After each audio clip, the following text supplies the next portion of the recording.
سلام، من آمدم با یه ویدیو جدید روش تهیه گلاب خانگی بدون ضرر. اول گل محمدی را تمیز کرده و داخل بیرنیچه ریخته.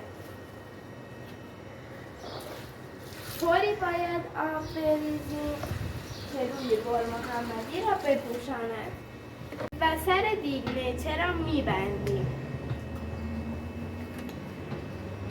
میگذاریم روی و یک پارچه شیشه ای را زیر دیگنیچه گذاشته و آب سرد را روی سر دیگنیچه باید ریخت.